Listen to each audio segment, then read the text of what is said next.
Magical Kitty. ಒಂದಾನೊಂದು ಕಾಲದಲ್ಲಿ ಒಬ್ಬ ರಾಣಿಯ ಮಾಂತ್ರಿಕ ಆದರೆ ಸುಂದರವಾದ ಕಿಸಾ ಎಂಬ ಬೆಕ್ಕನ್ನು ಹೊಂದಿದ್ದಳು. ಅವಳು ತುಂಬಾ ಇಷ್ಟಪಟ್ಟಿದ್ದಳು. ಒಂದು ದಿನ ರಾಣಿ ಹೇಳಿದಳು, ಓ ಪುಸ್ಸಿ, ನೀವು ನನಗಿಂತ ಹೆಚ್ಚು ಸಂತೋಷವಾಗಿದ್ದೀರಿ. ನಮ್ಮಂತೆ ಹೆತ್ತವರಿದ್ದಾರೆ, ಆದರೆ ನನಗೆ ಯಾರೂ ಇಲ್ಲ. ಅಳಬೇಡ, ಏನು ಮಾಡಬಹುದೆಂದು ನಾನು ನೋಡುತ್ತೇನೆ. ಕಿಸಾ ಅವಳ ಮಾತಿನಂತೆ ಚೆನ್ನಾಗಿತ್ತು. ಅಲ್ಲಿ ವಾಸವಾಗಿದ್ದ ಒಬ್ಬ ಕಾಲ್ಪನಿಕಳನ್ನು ಸಮಾಲೋಚಿಸಿ ಅವಳು ಕಾಡಿನಿಂದ ಹಿಂತಿರುಗಿದ ತಕ್ಷಣ ರಾಣಿಗೆ ಹೆಣ್ಣು ಮಗುವಾಯಿತು. ರಾಣಿಯು ಸಂತೋಷಪಟ್ಟಳು ಮತ್ತು ಶೀಘ್ರದಲ್ಲಿ ಮಗು ಕೋಣೆಯ ಸುತ್ತಲೂ ಹಾರುತ್ತಿರುವಾಗ ಬೆಕ್ಕನ್ನು ಗಮನಿಸಲು ಪ್ರಾರಂಭಿಸಿತು ಮತ್ತು ಬೆಕ್ಕು ತನ್ನ ಪಕ್ಕದಲ್ಲಿ ಮಲಗದ ಹೊರತು ನಿದ್ರೆಗೆ ಹೋಗಲಿಲ್ಲ. ಒಂದು ಸಂಜೆ ನರ್ಸ್ ಬೆಕ್ಕನ್ನು ಹುಡುಕಲು ಮಗುವಿನ ಮಂಚದಲ್ಲಿ ಇರಿಸಿದಾಗ ಅವಳು ಎಲ್ಲಿಯೂ ಕಾಣಲಿಲ್ಲ. ಆ ಬೆಕ್ಕಿನ ಬೇಟೆ ನಡೆಯುತ್ತಿತ್ತು, ಆದರೆ ಅದೆಲ್ಲವೂ ಉಪಯೋಗವಾಗಲಿಲ್ಲ. ಬೆಕ್ಕು ಓಡಿಹೋಯಿತು ಮತ್ತು ಅವಳು ಎಲ್ಲಿಗೆ ಹೋಗಿದ್ದಾಳೆಂದು ಯಾರಿಗೂ ಕೇಳಲು ಸಾಧ್ಯವಾಗಲಿಲ್ಲ. ವರ್ಷಗಳು ಕಳೆದು ಹೋದವು ಮತ್ತು ಒಂದು ದಿನ ರಾಜಕುಮಾರಿಯು ಈಗ ಚಿಕ್ಕವಳಿದ್ದಾಗ ಮತ್ತು ಉದ್ಯಾನದಲ್ಲಿ ಚೆಂಡನ್ನು ಆಡುತ್ತಿದ್ದಾಗ ಅವಳು ಚೆಂಡನ್ನು ದೂರ ಎಸೆಯುತ್ತಿದ್ದಳು. ಅದು ಪೊದೆಗೆ ಬಿದ್ದಿತ್ತು. ರಾಜಕುಮಾರಿ ಅದರ ಹಿಂದೆ ಓಡಿದಾಗ ಅವಳಿಗೆ ಅಲ್ಲಿ ಒಂದು ಧ್ವನಿ ಕೇಳಿಸಿತು. ಇಂಗಿಬೋರ್ಗ್, ಇಂಗಿಬೋರ್ಗ್, ನೀನು ನನ್ನನ್ನು ಮರೆತಿದ್ದೀಯಾ? ನಾನು ಕಿಸಾ, ನಿನ್ನ ತಂಗಿ. ಆದರೆ ನನಗೆ ಯಾವ ಸಹೋದರಿನೂ ಇಲ್ಲ. ನಾನು ನಿಮ್ಮ ಪಕ್ಕದಲ್ಲಿ ನಿಮ್ಮ ಹಾಸಿಗೆಯಲ್ಲಿ ಹೇಗೆ ಮಲಗಿದ್ದೆ ಎಂದು ನಿಮಗೆ ನೆನಪಿಲ್ಲವೇ? ಹಾಗಾದರೆ ನೀನು ಯಾಕೆ ಹೋದೆ? ಆದರೆ ಕಿಸಾ ಉತ್ತರಿಸುವ ಮೊದಲು ಇಂಗಿಬೋರ್ಗ್ನ ಪರಿಚಾರಕರು ದೃಶ್ಯಕ್ಕೆ ಉಸಿರುಗಟ್ಟಿದರು ಮತ್ತು ಕಿಸಾ ಮತ್ತೆ ಕಾಡಿಗೆ ಹೋದರು. ರಾಜಕುಮಾರಿಯು ತನ್ನ ಪರಿಚಾರಕರೊಂದಿಗೆ ತುಂಬಾ ಕೋಪಗೊಂಡಳು ಮತ್ತು ರಾಣಿಗೆ ಎಲ್ಲವನ್ನೂ ಹೇಳಿದಳು. ಹೌದು ಕಿಸಾ, ಹೇಳಿದ್ದು ನಿಜ. ನಾನು ಅವಳನ್ನು ಮತ್ತೆ ನೋಡಲು ಇಷ್ಟಪಡಬೇಕಾಗಿತ್ತು. ಮರುದಿನ ಬೆಳಿಗ್ಗೆ ಅದು ತುಂಬಾ ಬಿಸಿಯಾಗಿತ್ತು ಮತ್ತು ರಾಜಕುಮಾರಿ ತಾನು ಕಾಡಿಗೆ ಹೋಗಬೇಕೆಂದು ಘೋಷಿಸಿದಳು. ಅಲ್ಲಿ ದೊಡ್ಡ ನೆರಳಿನ ಮರಗಳಿಂದಾಗಿ ಅದು ತಂಪಾಗಿತ್ತು. ಎಂದಿನಂತೆ ಅವಳ ಪರಿಚಾರಕರು ಅವಳೊಂದಿಗೆ ಬಂದರು ಮತ್ತು ಹೊಳೆಯ ಪಕ್ಕದಲ್ಲಿ ಕುಳಿತಾಗ ಅವಳ ಸೇವಕರು ನಿದ್ರೆಗೆ ಜಾರಿದರು. ರಾಜಕುಮಾರಿ ಇದನ್ನು ನೋಡಿದಳು ಮತ್ತು ಅವಳು ಕೆಲವು ಯಕ್ಷಿಣಿಯರು ಅಥವಾ ಸ್ವಲ್ಪ ಕಂದು ಎಲ್ವೆಸ್ ಅನ್ನು ನೋಡಬೇಕೆಂದು ನಿರೀಕ್ಷಿಸುತ್ತಾ ಮುಂದೆ ನಡೆದಳು. ಆದರೆ ಅಲ್ಲಿ ಭಯಾನಕ ದೈತ್ಯನನ್ನು ಭೇಟಿಯಾದಳು. ನಾನು ಸೇವಕನನ್ನು ಹುಡುಕುತ್ತಿದ್ದೆ ಮತ್ತು ನೀವು ಸಾಯಲು ಬಯಸಿದ್ದರೆ ನಾನು ಈಗ ನಿನ್ನನ್ನು ಕಂಡುಕೊಂಡೆ. ಬನ್ನಿ, ನನ್ನನ್ನು ಅನುಸರಿಸಿ. ರಾಜಕುಮಾರಿಗೆ ತುಂಬಾ ಭಯವಾಯಿತು. ಆದರೆ ದೈತ್ಯನಿಗೆ ಅವಿಧೇಯತೆಯಿಂದ ಯಾವುದೇ ಪ್ರಯೋಜನವಿಲ್ಲ. ಅವರು ಬಹಳ ದೂರ ಹೋದರು ಮತ್ತು ಇಂಗಿಬೋರ್ ತುಂಬಾ ದಣಿದರು ಮತ್ತು ದೀರ್ಘಕಾಲದವರೆಗೆ ಅಳಲು ಪ್ರಾರಂಭಿಸಿದರು. ಆಗ ತಿರುಗಿ ದೈತ್ಯ ಹೇಳಿದ, ಅಸಹ್ಯ ಶಬ್ದಗಳನ್ನು ಮಾಡುವ ಸೇವಕರನ್ನು ನಾನು ಇಷ್ಟಪಡುವುದಿಲ್ಲ. ನೀವು ಅಳಲು ಬಯಸಿದರೆ ನಾನು ನಿಮಗೆ ಅಳಲು ಏನನ್ನಾದರೂ ನೀಡುತ್ತೇನೆ. ಮತ್ತು ಅವನು ತನ್ನ ಬೆಲ್ಟ್ನಿಂದ ಕೊಡಲಿಯನ್ನು ಎಳೆದುಕೊಂಡು ಅವಳ ಪಾದಗಳಿಂದ ಸಂಪೂರ್ಣವಾಗಿ ಚಿನ್ನದಿಂದ ಮಾಡಲ್ಪಟ್ಟ ಮತ್ತು ಅಮೂಲ್ಯವಾದ ಕಲ್ಲುಗಳಿಂದ ಅಲಂಕರಿಸಲ್ಪಟ್ಟ ಅವಳ ಪಾದಗಳನ್ನು ಕತ್ತರಿಸಿ ತನ್ನ ಜೇಬಿಗೆ ಹಾಕಿದನು. ನಂತರ ಅವನು ಅವಳನ್ನು ಬಿಟ್ಟು ಹೋದನು. ಬಡ ಇಂಗಿಬೋರ್ಗ್ ಹುಲ್ಲಿನ ಮೇಲೆ ಕುಳಿತು ಆಕಾಶದಲ್ಲಿ ಸೂರ್ಯನು ಇನ್ನೂ ಎತ್ತರದಲ್ಲಿ ಹೊಳೆಯುತ್ತಿದ್ದನು. ಯಾರಾದರೂ ದಯವಿಟ್ಟು ನನಗೆ ಸಹಾಯ ಮಾಡಿ, ನಾನು ಬರುತ್ತಿದ್ದೇನೆ. ಮತ್ತು ಇನ್ನೊಂದು ಕ್ಷಣದಲ್ಲಿ ತನ್ನ ಬಾಲವನ್ನು ಚಾವಟಿಯಂತೆ ಬಳಸಿದ ಕಿಸಾ ನಡೆಸುತ್ತಿದ್ದ ಬಂಡಿ ಮರಗಳ ಮೂಲಕ ಸಾಗಿತು. ಕಿಸಾ ಇಂಗಿಬೋರ್ಗ್ ಅಲ್ಲಿ ಕುಳಿತುಕೊಂಡಿರುವುದನ್ನು ಕಂಡಳು. ಅವಳು ಕೆಳಗೆ ಜಿಗಿದಳು ಮತ್ತು ಇಂಗಿಬೋರ್ಗನ್ನು ತನ್ನ ಪುಟ್ಟ ಗುಡಿಸಲಿಗೆ ಕರೆದೊಯ್ದಳು. ಅವರು ತಲುಪಿದರು ಮತ್ತು ಈ ಸಮಯದಲ್ಲಿ ಅಸಾಮಾನ್ಯ ನಡಿಗೆಯಿಂದಾಗಿ ಸುಮಾರು ಮೂರ್ಛೆ ಹೋಗುತ್ತಿದ್ದ ಇಂಗಿಬೋರ್ಗ್ ದುರಾಸೆಯಿಂದ ಸ್ವಲ್ಪ ಹಾಲು ಕುಡಿದ ನಂತರ ದಿಂಬುಗಳ ಮೇಲೆ ಮುಳುಗಿದನು. ನೀನು ಈಗ ಮಲಗು, ನಾನು ಸ್ವಲ್ಪ ಹೊತ್ತಿನಲ್ಲಿ ಬರುತ್ತೇನೆ. ನಂತರ ಕಿಸಾ ಬಂಡಿಯನ್ನು ಹತ್ತಿ ನೇರವಾಗಿ ದೈತ್ಯನ ಗುಹೆಗೆ ಓಡಿಸಿದನು. ಕೆಲವು ಮರಗಳ ಹಿಂದೆ ತನ್ನ ಗಾಡಿಯನ್ನು ಬಿಟ್ಟು ಕಿಸಾ ತೆರೆದ ಬಾಗಿಲಿಗೆ ಮೆಲ್ಲನೆ ತೆವಳಿದಳು ಮತ್ತು ದೈತ್ಯನು ಊಟ ಮಾಡುತ್ತಿದ್ದಾಗ ಏನು ಗುಣಗುತ್ತಿದ್ದಾನೆಂದು ಕೇಳಿದಳು. ಈಗ ಮೂರ್ಖ ರಾಜಕುಮಾರಿ ಕಾರಣವಿಲ್ಲದೆ ಅಳದಿರಲು ಕಲಿಯುತ್ತಾಳೆ. ಮತ್ತು ಅವನು ತನ್ನ ಕೆಟ್ಟ ನಡವಳಿಕೆಗಾಗಿ ಇಂಗಿಬೋರ್ಗ್ಗೆ ಎಲ್ಲಾ ರೀತಿಯ ಹೆಸರುಗಳನ್ನು ಕರೆಯುವುದರಲ್ಲಿ ನಿರತರಾಗಿದ್ದನು. ಕಿಸಾ ತನ್ನ ದೊಡ್ಡ ಬೌಲ್ ಸೂಪ್ನಲ್ಲಿ ಉಪ್ಪಿನ ಸಂಪೂರ್ಣ ಚೀಲವನ್ನು ಖಾಲಿ ಮಾಡುತ್ತಿದ್ದದ್ದನ್ನು ಅವನು ಗಮನಿಸಲಿಲ್ಲ ಮತ್ತು ದೊಡ್ಡ ಗುಟುಕಿನಲ್ಲಿ ದೈತ್ಯನು ಆ ಸೂಪ್ ಕುಡಿದು ಅಳುತ್ತಾನೆ. ಓ, ಇದೇನು? ಇದು ಹೇಗೆ ಉಪ್ಪಾಯಿತು? ನನಗೆ ಸ್ವಲ್ಪ ನೀರು ಸಿಗದಿದ್ರೆ ನಾನು ಸಾಯ್ತೇನೆ. ಮತ್ತು ಗುಹೆಯಿಂದ ಧಾವಿಸಿ ಅವನು ನದಿಯ ಕಡೆಗೆ ಓಡಿ ಹೋದನು. ನಂತರ ಕಿಸಾ ಗುಡಿಸಲನ್ನು ಪ್ರವೇಶಿಸಿದಳು ಮತ್ತು ಇಂಗಿಬೋರ್ ಕಾಲುಂಗರವನ್ನು ಕಂಡುಕೊಂಡಳು ಮತ್ತು ಅದನ್ನು ತನ್ನ ಬಂಡಿಯಲ್ಲಿ ಹಾಕಿಕೊಂಡು ಮತ್ತೆ ಹಿಂದಕ್ಕೆ ಓಡಿದಳು. ಇಂಗಿಬೋರ್ಗ್ ಅವಳನ್ನು ನೋಡಿ ಧನ್ಯವಾದ ಹೇಳಿ ಅಮೂಲ್ಯವಾದ ಕಾಲುಂಗರವನ್ನು ಹಿಡಿದುಕೊಂಡು ಬಂದಳು. ಓ, ಧನ್ಯವಾದಗಳು ಕಿಸಾ. ಈ ಕಾಲುಂಗುರ ನನಗೆ ತುಂಬಾ ಪ್ರಿಯವಾಗಿದೆ ಮತ್ತು ನೀವು ಅದನ್ನು ಕಂಡುಕೊಂಡಿದ್ದೀರಿ. ತುಂಬಾ ಧನ್ಯವಾದಗಳು. ನಾಳೆ ನಾನು ನಿಮ್ಮನ್ನು ಮತ್ತೆ ನಿಮ್ಮ ಮನೆಗೆ ತಲುಪಿಸುತ್ತೇನೆ. ಮತ್ತು ಅವಳು ಮಾಡಿದಳು. ಮತ್ತು ಕಿಸಾ ಬಂಡಿಯನ್ನು ಅರಮನೆಯ ಗೇಟ್ಗೆ ಓಡಿಸಿದಾಗ ಮತ್ತು ರಾಜ ಮತ್ತು ರಾಣಿ ತಮ್ಮ ಕಳೆದುಕೊಂಡ ಮಗಳು ಅವಳ ಪಕ್ಕದಲ್ಲಿ ಕುಳಿತಿರುವುದನ್ನು ನೋಡಿ ಬಹುಮಾನವನ್ನು ಕೇಳಿದರು. ಆನಂತರ ಅವರೆಲ್ಲರೂ ಸೇರಿ, ನಾವು ಅದರ ಬಗ್ಗೆ ನಂತರ ಮಾತನಾಡುತ್ತೇವೆ. ಅವಳು ತನ್ನ ಅತ್ಯುತ್ತಮ ಬಿಲ್ಲು ಮಾಡಿ ಹಿಂತಿರುಗಿದಳು. ಕಿಸಾ ತನ್ನನ್ನು ತೊರೆದಾಗ ರಾಜಕುಮಾರಿ ತುಂಬಾ ಅತೃಪ್ತಿ ಹೊಂದಿದ್ದಳು. ಅವಳು ತಿನ್ನುವುದಿಲ್ಲ ಅಥವಾ ಕುಡಿಯುವುದಿಲ್ಲ. ನನ್ನ ಮಗಳೇ, ಏನಾಯ್ತು ನಿನಗೆ? ನಾವು ಪ್ರಯತ್ನಿಸದೆ ಬಿಟ್ಟಿರುವುದು ಏನಾದರೂ ಇದೆಯೇ? ರಾಜಕುಮಾರಿಯನ್ನು ಶಪಿಸಲಾಗಿದೆ ಎಂದು ಅರ್ಥೈಸಿಕೊಳ್ಳಬಹುದು. ನೀವೆಲ್ಲರೂ ನನ್ನ ಮಗಳಿಗೆ ಆಶೀರ್ವಾದ ನೀಡಿ. ಒಂದು ಬೆಕ್ ತರೋಣ್ವಾ? ಅವಳ ತಾಯಿ ಅವಳನ್ನು ಬೇಗನೆ ಕರೆತರುತ್ತಾಳೆ. ನಂತರ ರಾಜ ಅಕ್ಕಪಕ್ಕದ ರಾಜ್ಯಗಳಿಂದ ರಾಜಕುಮಾರರನ್ನು ಕರೆಸಿ ಅವರಲ್ಲಿ ಒಬ್ಬರನ್ನು ಆಯ್ಕೆ ಮಾಡಲು ಹೇಳಿದನು. ಆಗ ಅವಳು ಒಬ್ಬ ರಾಜಕುಮಾರನನ್ನು ನಿರ್ಧರಿಸಿದಳು. ರಾಜ ಮತ್ತು ರಾಣಿ ಬಹಳ ಸಂತೋಷಪಟ್ಟರು ಮತ್ತು ಅವರ ಭವ್ಯವಾದ ಔತಣವನ್ನು ತಯಾರಿಸಬೇಕೆಂದು ಆದೇಶಿಸಿದರು. ಮದುವೆ ಮುಗಿದಾಗ ಕಿಸಾ ಕಾಣಿಸಿಕೊಂಡಳು. ನಾನು ನನ್ನ ಬಹುಮಾನವನ್ನು ಪಡೆಯಲು ಬಂದಿದ್ದೇನೆ. ಈ ರಾತ್ರಿ ರಾಜಕುಮಾರಿ ಹಾಸಿಗೆಯ ಬುಡದಲ್ಲಿ ಮಲಗಲು ಅವಕಾಶ ಮಾಡಿಕೊಡಿ. ಇಷ್ಟೇನಾ? ಇದು ಸಾಕು. ಮತ್ತು ಬೆಳಿಗ್ಗೆ ಮುಂಜಾನೆ ಅದು ರಾಜಕುಮಾರಿಯ ಹಾಸಿಗೆಯ ಬುಡದಲ್ಲಿ ಮಲಗಿರುವ ಬೆಕ್ಕು ಅಲ್ಲ, ಆದರೆ ಇನ್ನೊಬ್ಬ ಸುಂದರ ರಾಜಕುಮಾರಿ. ನಾನು ಹಗೆತನದ ಕಾಲ್ಪನಿಕತೆಯಿಂದ ಮೋಡಿ ಮಾಡಲ್ಪಟ್ಟಿದ್ದೇನೆ. ನಾನು ಕೆಲವು ರೀತಿಯ ಕಾರ್ಯವನ್ನು ಮಾಡುವವರೆಗೂ ಮುಕ್ತಗೊಳಿಸಲಾಗಲಿಲ್ಲ. ನಂತರ ಅವರೆಲ್ಲರೂ ಹೆಚ್ಚು ಸಂತೋಷಪಟ್ಟರು ಮತ್ತು ನಂತರ ರಾಜಕುಮಾರಿ ಕಿಸಾ ಕೂಡ ಇನ್ನೊಬ್ಬ ರಾಜಕುಮಾರನನ್ನು ಮದುವೆಯಾದಳು ಮತ್ತು ತನ್ನ ರಾಜ್ಯಗಳಲ್ಲಿ ಒಂದನ್ನು ಆಳಲು ಹೋದಳು. ಅಂತ್ಯ. ಸಂತೋಷದ ರಾಜ್ಕುಮಾರ. ನಗರದ ಮಧ್ಯದಲ್ಲಿ ಒಂದು ದೊಡ್ಡ ಸಂತೋಷದ ರಾಜ್ಕುಮಾರದ ಪ್ರತಿಮೆ ನಿಂತು. ಅವನ ಪ್ರತಿಮೆಯ ದೇಹ ಚಿನ್ನದಿಂದ ತುಂಬಿತ್ತು. ಅವನ ಕಣ್ಣು 2 ನೀಲಿ ಹರಳದ ಕಲ್ಲಿನಲ್ಲಿ ಮಾಡಿದ್ದು. ಸೊಂಟದ ದಾಗ ಒಂದು ದೊಡ್ಡ ಪವಲದ ಕಲ್ಲಿನಲ್ಲಿ ಮಾಡಿದ್ದು. ಒಂದು ರಾತ್ರಿ ಒಂದು ಪಕ್ಷಿ ನಗರದ ಮೇಲೆ ಹಾರಿತು. ಅವಳು ಸುಸ್ತಾದರಿಂದ ಆ ಪ್ರತಿಮೆಯ ಕಾಲಿನ ನಡುವೆ ಇರಲು ಆಶಿಸಿತ್ತು. ಆಗಲೇ ನಿದ್ದೆ ಮಾಡಕ್ಕಿದ್ದಾಗ ಒಂದು ದೊಡ್ಡ ನೀರಿನ ಹನಿಯು ಅವಳ ಮೇಲೆ ಬಿತ್ತು. ವಿಚಿತ್ರವಾಗಿ ಅಲ್ಲಿ ಮೋಡಗಳೂ ಇಲ್ಲ. ಮತ್ತೆ ಇನ್ನೊಂದು ಹನಿಯು ಬಿತ್ತು. ಅವಳು ಬೇರೆ ಜಾಗದಲ್ಲಿ ಮಲಗಲು ಯೋಚಿಸಿದ್ದಾಗ 3ನೇ ಹನಿಯು ಬಿತ್ತು. ಮೇಲೆ ನೋಡಿದಾಗ ಅದು ಆ ಸಂತೋಷದ ರಾಜ್ಕುಮಾರದ ಕಣ್ಣಿನಿಂದ ಬಂದಿತ್ತು. ಆ ಪಕ್ಷಿಯು ದಯವಿಂದ ಕೇಳಿತು, ಯಾರು ನೀನು? ಏನಕ್ಕೆ ಅಳುತ್ತಾ ಇದ್ದೀಯಾ? ನಾನು ಒಂದು ಮನುಷ್ಯನೇ, ದೊಡ್ಡ ಅರಮನೆಯಲ್ಲಿ ಬಾಳದವನು. ನಾನು ಒಬ್ಬ ಹೃದಯವಂತ. ನನ್ನ ರಾಜ್ಯದಲ್ಲಿ ಯಾರು ದುಃಖಿಗಳೇ ಇರಲಿಲ್ಲ. ಅದಕ್ಕಾಗಿ ನನ್ನನ್ನು ಜನರು ಸಂತೋಷದ ಯುವರಾಜ ಎಂದು ಕರೆಯುವರು. ನಾನು ಸತ್ತ ಮೇಲೆ ನನ್ನ ಹೃದಯವೊಂದು ಕಲ್ಲಾಗಿದೆ. ಆದರೂ ನನ್ನ ರಾಜ್ಯವನ್ನು ನಾನು ನೋಡಿದಾಗ ನನಗೆ ತುಂಬ ದುಃಖ ಮತ್ತು ಕಣ್ಣೀರು ಬರುತ್ತಾ ಇದೆ. ಅಯ್ಯೋ ಪಾಪ, ಅದಕ್ಕೆ ಇವಕ್ಕೆ ಏನಕ್ಕೆ ಅಳುತ್ತಾ ಇದೆಯಾ? ಒಂದು ದೂರದ ಗುಡಿಸಲಿನಲ್ಲಿ ಒಂದು ಹುಡುಗ ಮೈ ಹುಷಾರಾಗಿ ಇರಲಿಲ್ಲ. ಅವನು ತುಂಬನೇ ಅಳುತ್ತಿದ್ದ. ಅವರ ತಾಯಿಗೆ ತಿನ್ನಲು ಕೊಡಕ್ಕೆ ಏನೂ ಇರಲಿಲ್ಲ. ಆ ತಾಯಿಗೆ ಹತ್ತಿರದ ನದಿಯ ನೀರು ಬಿಟ್ಟರೆ ಏನೂ ಕೊಡಕ್ಕಾಗುತ್ತಿರಲಿಲ್ಲ. ಆದರೆ ಆ ಮಗುವಿಗೆ ಇನ್ನೂ ಊಟ ಬೇಕಾಗಿತ್ತು. ಮತ್ತೆ ಇಲ್ಲಿಂದ ಹೇಗೆ ಸಹಾಯ ಮಾಡ್ತೀಯಾ? ನನ್ನ ಖಡ್ಗದಿಂದ ಆ ಮಾಣಿಕ್ಯವನ್ನು ತೆಗೆದು ಆ ಬಡತಾಯಿಗೆ ಕೊಡು.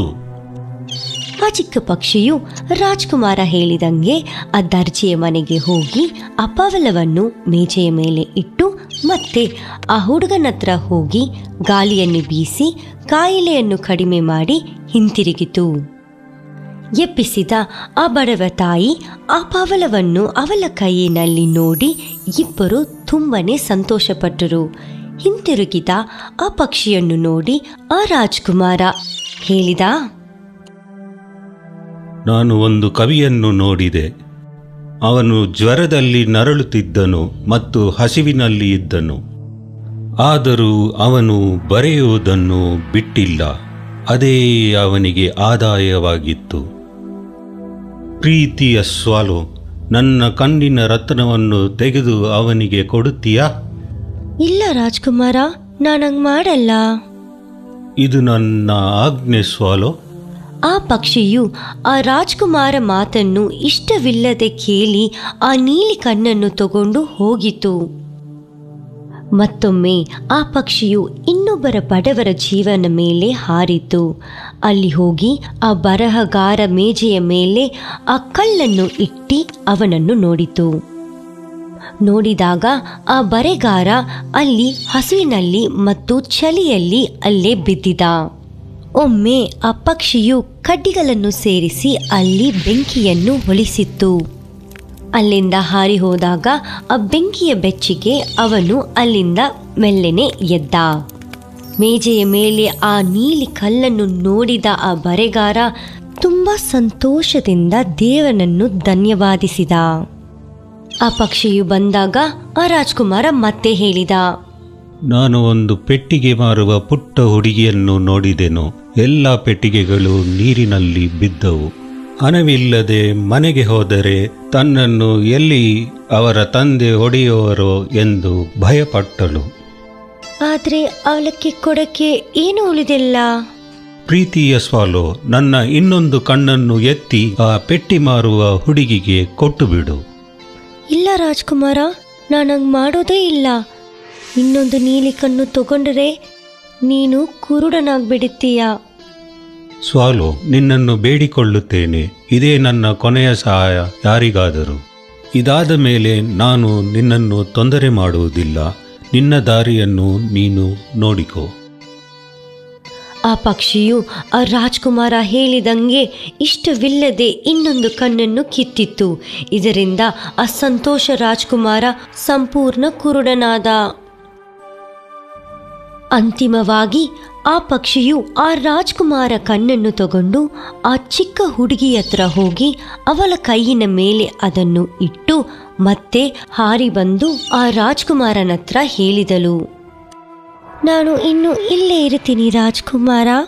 ನನ್ನ ಕೊನೆಯ ಉಸಿರು ತನಕ ಇಲ್ಲೇ ಇರುತ್ತೀನಿ. ಇನ್ನು ಮುಂದೆ ನಾನೇ ನಿಮ್ಮ ಕಣ್ಣುಗಳು. ಹೀಗೆ ಆ ಪಕ್ಷಿಯು ಆ ಅಲ್ಪ ಪ್ರತಿಮೆಯೊಂದಿಗೆ ಮಕ್ಕಳ ಕಷ್ಟವನ್ನು ಹೇಳುತ್ತಿತ್ತು. ಹೀಗೆ ರಾಜ್ಕುಮಾರ ಆದೇಶದ ಪ್ರಕಾರ ಆ ಪಕ್ಷಿಯು ದೇಹದ ಚಿನ್ನವನ್ನು ತಗೊಂಡು ಅದನ್ನು ಬಡವರೊಂದಿಗೆ ಹಂಚಿ ಅವರನ್ನು ಶ್ರೀಮಂತರ ಮತ್ತು ಒಳ್ಳೆಯ ಜೀವನವನ್ನು ಕೊಟ್ಟಿತು. ಹೀಗೆ ಆ ಪ್ರತಿಮೆಯು ಚಿನ್ನವಿಲ್ಲದೆ ಬೂದು ಮತ್ತು ಮಂದವಾಗಿ ಕಾಣುತ್ತಿತ್ತು. ಚಳಿಗಾಲ ಬಂದರಿಂದ ಆ ಪಕ್ಷಿಯು ನೀರುಗಡ್ಡೆಯಿಂದ ನಡುಗಲು ಆರಂಭಿಸಿತ್ತು. ಚಳಿಯಿಂದ ಆ ಪಕ್ಷಿಯು ಸಾಯುತ್ತಿತ್ತು. ಅದು ಆ ರಾಜ್ಕುಮಾರನ ಹತ್ತಿರ ಹೋಗಿ ಎಣ್ಣೆಯ ಮೇಲೆ ಮುತ್ತಿಟ್ಟಿತ್ತು. ಇದುವೇ ನಾನು ನಿಮಗೆ ಕೊಡುವ ಕೊನೆಯ ಬೀಳ್ಕೊಡುಗೆ ರಾಜ್ಕುಮಾರ. ಕೊನೆಗೂ ನನ್ನನ್ನು ಬಿಟ್ಟು ಹೋಗುತ್ತಿದ್ದೀಯಾ? ನನಗೆ ತುಂಬ ಸಂತೋಷ. ನನ್ನ ಆಶೀರ್ವಾದ ಎಂದಿಗೂ. ಹೋಗಿ ಬಾ ಕಂದ. ಇಲ್ಲ ರಾಜ್ಕುಮಾರ, ನಾನು ಸತ್ತು ಹೋಗುತ್ತೀನಿ. ಅವತ್ತು ನಾನು ಇಲ್ಲೇ ಇದ್ದರಿಂದ ನನ್ನ ದೇಹ ಸತ್ತು ಹೋಗುತ್ತೆ. ಆದರೆ ನಾನು ನೆಮ್ಮದಿ ಮತ್ತು ಸಂತೋಷವಾಗಿ ಇಲ್ಲಿ ಇದ್ದೆ. ಆ ಪಕ್ಷಿಯು ಕೆಳಗೆ ಹಾರಿ ಬಂದಿತು. ಹಾರಿ ಬಂದು ಆ ಪ್ರೀತಿಯ ಪ್ರತಿಮೆಯ ಕಾಲಿನ ನಡುವೆ ಬಿದ್ದು ಸತ್ತು ಹೋಯಿತು. ಆ ರಾಜ್ಕುಮಾರ ಆಗಾದಷ್ಟು ಅಳುತ್ತಾ ಇದ್ದರು. ಆ ಬೂದು ಬಣ್ಣದ ಲೋಹದ ಹೃದಯ ಈಗ ಎರಡಾಗಿ ಮುರಿಯಿತು. ಆ ಪ್ರತಿಮೆ ಹಾಳಾಗಿದ್ದರಿಂದ ಆ ನಗರದ ಮೇಯರ್ ಅದನ್ನು ಕೆಳಗಿಳಿಯಲು ಆದೇಶಿಸಿದರು. ಮುರಿದ ಹೃದಯವು ಬೆಂಕಿಯಲ್ಲಿ ಕರಗಿಸಲೇ ಇಲ್ಲ. ಅದನ್ನು ಬಿಸಾಕಿದರು. ಆ ಹೃದಯ ಆ ಪಕ್ಷಿ ಇರುವ ಆ ಸ್ಥಳಕ್ಕೆ ಸೇರಿ ಬಂದಿತು. ಇದನ್ನು ನೋಡಿದ ದೇವರು ಅವರು ರಕ್ಷಿಸಿದ ದೇವತೆಗಳನ್ನು ಪರೀಕ್ಷಿಸಲು ಪ್ರಯತ್ನವಾಗಿ ಅವರೊಂದಿಗೆ ಹೇಳಿದರು. ಭೂಮಿಯಿಂದ ನಾನು ಸೃಷ್ಟಿಸಿದ 2 ವಸ್ತುಗಳನ್ನು ತನ್ನಿ. ಖಂಡಿತ ದೇವರೇ. ಈಗ ಆ ದೇವತೆಗಳು ಕಸೆಯ ಗೂಡಿಗೆ ಬಂದರು. ಅಲ್ಲಿ ಬಂದು ಆ ಪಕ್ಷಿಯನ್ನು ಮತ್ತು ಆ ರಾಜ್ಕುಮಾರನ ಹೃದಯವನ್ನು ನೋಡಿದರು. ಅಲ್ಲಿ ಕಸದಲ್ಲಿತ್ತು. ಆ ದೇವತೆಗಳು ತಕ್ಷಣ ಅದನ್ನು ತಗೊಂಡ್ರು. ಓ ದೇವಲೋಕದ ತಂದೆಯೇ, ನಿಮ್ಮ ಭೂಮಿಯಲ್ಲಿ ಇವೆರಡೇ ಅಮೂಲ್ಯವಾದ ವಸ್ತುಗಳು. ದೇವರು ದೇವತೆಗಳ ತಂದ ಆ ಸಂತೋಷದ ರಾಜ್ಕುಮಾರನ ಹೃದಯ ಮತ್ತು ಪಕ್ಷಿಯ ದೇಹವನ್ನು ನೋಡಿ ಹೊಗಳಿಸಿದರು. ಆಗಲಿ, ಇವತ್ತಿನಿಂದ ಅತಿ ಅಮೂಲ್ಯವಾದ ಸೋಲು ಮತ್ತು ಯುವರಾಜ ಸ್ವರ್ಗದಲ್ಲೇ ವಾಸವಾಗಲಿ. ಈಗ ಜನರ ಕಷ್ಟವನ್ನು ನೋಡಿದಾಗಲೇ ಆ ಸಂತೋಷದ ರಾಜ್ಕುಮಾರ ಮತ್ತು ಆ ಪಕ್ಷಿಯು ಅಳುತ್ತದೆ. ಅವರ ಕಣ್ಣೀರು ಮಳೆಯ ಹನಿಯಾಗಿ ಮೇಘದಿಂದ ಬೀಳುತ್ತದೆ. ಅಂತ್ಯ. ಮಾಂತ್ರಿಕ ಬೇಸೋ ಕಲ್ಲು. ಒಂದಾನೊಂದು ಕಾಲದಲ್ಲಿ ನೌರ್ ಎಂಬ ಸೇವಕಿ ಈಜಿಪ್ಟಲ್ಲಿ ಇದ್ದಳು. ಅವನೂಬಸ್ ಎಂಬ ದುರಾಸೆ ವ್ಯಕ್ತಿ ಹತ್ರ ಕೆಲಸ ಮಾಡುತ್ತಿದ್ದಳು. ಅವನು ನೆರಳಲ್ಲಿ ಕೂತಿದ್ದಾಗ ಅವಳು ಮತ್ತೆ ಅವನ ಸೋದರ ಮಗಳು ವನದಲ್ಲಿ ಕೆಲಸ ಮಾಡಿದ್ರು. ನೌರ್ ಹಣ್ಣು ಮತ್ತು ತರಕಾರಿಗಳನ್ನು ತರಿಸಿದಳು. ರೇ ಮತ್ತು ಸೀತ್ ಕೆಲೆಗಳನ್ನು ಕತ್ತರಿಸಿದರು. ಪ್ರತಿದಿನ ಅವರು ಕೂಡೆಯಲ್ಲಿ ಊಟವನ್ನು ತರುತ್ತಾರೆ. ಅವನೂಬಸ್ ಆ ಕೂಡೆಯನ್ನು ಎಡಕ್ಕೆ ಹಾಕುತ್ತಾನೆ. ತಪ್ಪೇನಿಲ್ಲ. ಆದ್ರೆ ನೌರ್ ಸಂದಾಯವನ್ನು ಕೇಳಿದಾಗ ಅವನು ಕೂಗುತ್ತಾನೆ, ನಾಳೆ ಬಾ. ನೌರ್ ಹತ್ರ ಹಣವಿಲ್ಲದ ಕಾರಣ ಸೋದರ ಮಗನಿಗೆ ಊಟವಿಲ್ಲ. ಒಂದು ದಿವಸ ಅವಳು ಅಲಮಾರಿ ಹತ್ರ ಹೋದಳು. ಅಲಮಾರಿಯಲ್ಲಿ ಏನೂ ಇಲ್ಲ. ನಾನು ಯಜಮಾನರ ಹತ್ರ ಸ್ವಲ್ಪ ಊಟವನ್ನು ಕೇಳುತ್ತೇನೆ. ನೌರ್ ನೇರಾಗಿ ಅವಳ ಯಜಮಾನರ ಮನೆಗೆ ಹೋದ. ಸೇವಕರ ಬದಲೇ ಅವನೇ ಆಚೆ ಬಂದ. ನಾಳೆ ಬಾ, ನನಗೆ ತುಂಬ ಕೆಲಸ ಇದೆ. ನೌರ್ ಊಟದ ಕೋಣೆಯನ್ನು ನೋಡಿದ. ಅಲ್ಲಿ ರುಚಿಕರ ಆಹಾರವನ್ನು ನೋಡಿ ಅವಳಿಗೆ ಇನ್ನೂ ಹಸಿವಾಯಿತು. ನನಗೆ ಸ್ವಲ್ಪ ಊಟ ಬೇಕು. ನನ್ನ ಸೋದರ ಮಕ್ಕಳು ತುಂಬ ಹಸಿವಾಗಿದ್ದಾರೆ. ಊಟ ನನಗೇ ಇಲ್ಲ. ಅವನು ಸುಳ್ಳು ಹೇಳಿದ. ಇಲ್ಲ ಅಂದ್ರೆ ಹೋಗು. ಪಾಪ ನೂರ್, ಅವಳಿಗೂ ಊಟವಿಲ್ಲದೆ ಸೋದರ ಮಗನಿಗೂ ಊಟವಿಲ್ಲದೆ ಅಲ್ಲಿಂದ ಹೋದಳು. ಅವಳು ಮನೆಗೆ ಹಿಂತಿರುಗಿದಳು. ಒಂದು ಕೊಗೆಯನ್ನು ದಾಟಿದಳು. ಆ ಕೊಗೆಯಿಂದ ವಿಚಿತ್ರವಾಗಿ ಶಬ್ದ ಕೇಳುತ್ತಾ ಇತ್ತು. ಅದು ಅದರ ಒಳಗಿಂದ ಬರ್ತಾ ಇತ್ತು. ಅದು ಏನಾಗಿರ್ಬೋದು? ಯಾರೋ ನೋವಿನಲ್ಲಂಗಿದ್ದಂಗೆ ಕೇಳಿಸ್ತಾ ಇದೆ. ಅದೊಂದು ಸರೀಸೃಪ ಕಲ್ಲಿನ ಕೆಳಗೆ ನೋವಿಂದ ಕೂಗುತ್ತಿತ್ತು. ನೋರ್ಗೆ ಮುಂದೆ ಗಾಬರವಾಯಿತು. ಆಮೇಲೆ ಅದು ನೋವಿಂದ ಕೂಗುವುದನ್ನು ಕೇಳಿ ಅವಳಿಗೆ ಪಾಪವನ್ನಿತು. ಈಗ ಅವಳಿಗೆ ಭಯವಿಲ್ಲ. ಆ ಸರೀಸೃಪವತ್ರ ಹೋಗಿ ಏನು ಅಂತ ಕೇಳಿದಳು. ನಾನು ನಿನಗೆ ಹೆಂಗೆ ಸಹಾಯ ಮಾಡಲಿ? ಈ ಕಲ್ಲು ನನಗೆ ತುಂಬ ಭಾರಿಯಾಗಿದೆ. ಆ ಸರೀಸೃಪ ಒಂದು ಕೋಣೆಯನ್ನು ತೋರಿಸಿತ್ತು. ಅಲ್ಲಿ ಒಂದು ಸುಂದರವಾದ ಸಂಪತ್ತುಗಳು ಇತ್ತು. ಆ ಚಿನ್ನದ ಮೀಸುಗಲ್ಲನ್ನು ನನ್ನ ಹತ್ರ ತನ್ನಿ. ಅವಳು ಆ ರುಬ್ಬುವ ಕಲ್ಲನ್ನು ಕೊಟ್ಟಿದ. ಎಲ್ಲಿ ನೋಡಿ ಮತ್ತೆ ಕೇಳಿ. ಅವನು ಆ ಹಿಡಿಯನ್ನು ತಿರುಗುತ್ತಿದ್ದಂತೆ ಹೇಳಿದ, ಚಿನ್ನದ ಮೀಸುಗಲ್ಲಿ ನನಗೆ ಸಹಾಯ ಮಾಡು. ನಿನಗೆ ಗೊತ್ತು ನನಗೆ ಏನು ಬೇಕಂತ. ಆ ಮಾಂತ್ರಿಕ ಶಬ್ದ ಹೇಳಿದಂತೆ ಒಂದು ಸಲಕ್ಕೆ ಅವನ ಹಿಂದೆ ನಿಂತು ಅದು ತಾನೇ ಅಗೆಯಕ್ಕೆ ಆರಂಭಿಸಿತ್ತು. ಆ ಭಾರಿ ಕಲ್ಲನ್ನ ಎತ್ತಿತ್ತು. ಮತ್ತೊಂದು ಸೆಳೆಯು ಬಂತು. ಅದು ಅಗೆಯಲು ಆರಂಭಿಸಿತು. ಮತ್ತೊಂದು ಸಲಿಕೆ ಬಂತು. ಮತ್ತೊಂದು, ಇನ್ನೊಂದು. ಸ್ವಲ್ಪ ತಾದ ಮೇಲೆ ಎಲ್ಲ ಸಲಿಕೆಯು ತನ್ನ ಕೆಲಸವನ್ನು ಮುಗಿಸಿತ್ತು. ಆ ಸರಿಸರ್ಪ ಹೇಳಿತು, ಚಿನ್ನದ ಮೀಸುಗಲ್ಲೇ ನಿಲ್ಲಿಸು. ಆ ರುಬ್ಬೋ ಕಲ್ಲು ಸಲಿಸಕ್ಕೆ ನಿಲ್ಲಿತು. ಮತ್ತೊಮ್ಮೆ ಆ ಸರಿಸ್ಪರ ಸ್ವತಂತ್ರವಾಯಿತು. ನೀನು ನನಗೆ ಸಹಾಯ ಮಾಡಿದೀಯಾ? ತಗೋ, ಈ ಮಾಯದ ಮೀಸೆಗಲ್ಲನ್ನು, ಈ ಮಾತುಗಳನ್ನು ಹೇಳು. ನಿನಗೆ ಏನು ಬೇಕೋ ಅದು ಕೊಡುತ್ತದೆ. ಓ, ಧನ್ಯವಾದಗಳು.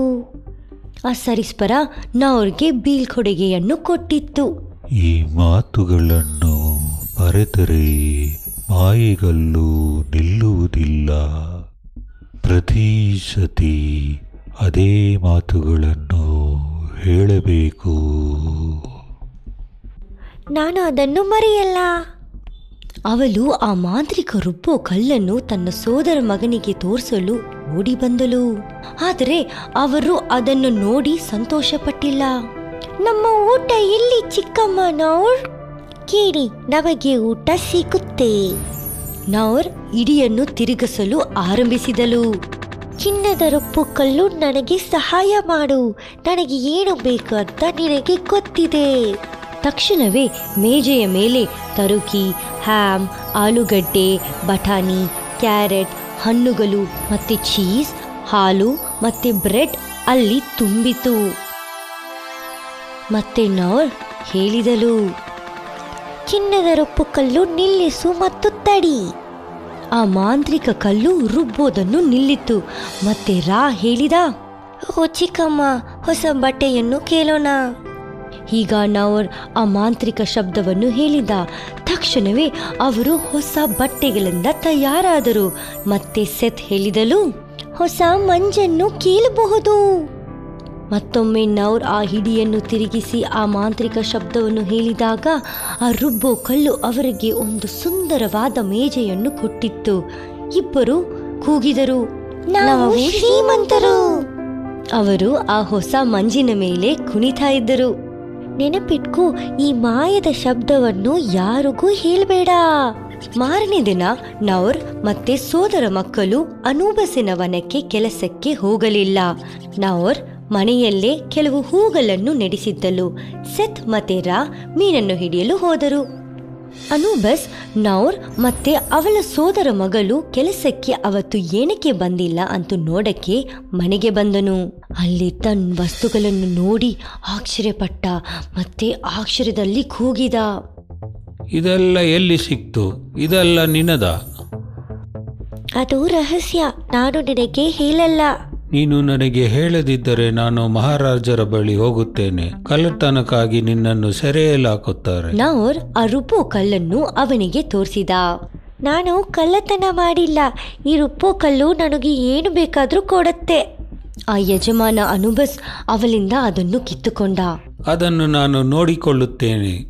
ಅವನೇ ಮನೆಗೆ ಓಡಿ ಆ ಕಲ್ಲನ್ನು ಕೆಳಗಿಟ್ಟು ಹಿಡಿಯನ್ನು ತಿರುಗುತ್ತಾ ಹೇಳಿದ, ದಯವಿಟ್ಟು ನನಗೆ ಚಿನ್ನ ಕೊಡು. ಏನೂ ಆಗಿಲ್ಲ. ಮತ್ತೆ ಕೋಪದಿಂದ ಹೇಳಿದ, ನನಗೆ ಚಿನ್ನ ಬೇಕು. ಮತ್ತೊಮ್ಮೆ ಏನೂ ಆಗಿಲ್ಲ. ಮತ್ತೆ ಅವನು ಹೇಳಿದ, ನನಗೆ ಹೇಗೆ ಮಾಡುವುದೆಂದು ತಿಳಿದುಕೊಳ್ಳುತ್ತೇನೆ. ನೌರನ ಸೋದರ ಮಕ್ಕಳೊಂದಿಗೆ ಓಡಿದ. ನೌರ್ ಮತ್ತು ಅವಳ ಸೋದರನ ಮಕ್ಕಳು ಅನೂಬಸಿನ ಮನೆಗೆ ಕೆಲಸಕ್ಕೆ ಹೋಗಲಿಲ್ಲ. ನೌರ್ ಅವ ಸ್ವಂತ ವನದಲ್ಲಿ ನಡೆಯುತ್ತಿದ್ದಳು. ಸೆತ್ ಮತ್ತೆ ರಾ ಯಾವಾಗಲೂ ಮೀನನ್ನು ಹಿಡಿಯುತ್ತಿದ್ದರು. ಆ ಮಾಂತ್ರಿಕ ಕಲ್ಲು ಅವರು ಸಂತೋಷದಿಂದ ಬಾಲಕ್ಕೆ ಎಲ್ಲವನ್ನೂ ಕೊಟ್ಟಿತ್ತು.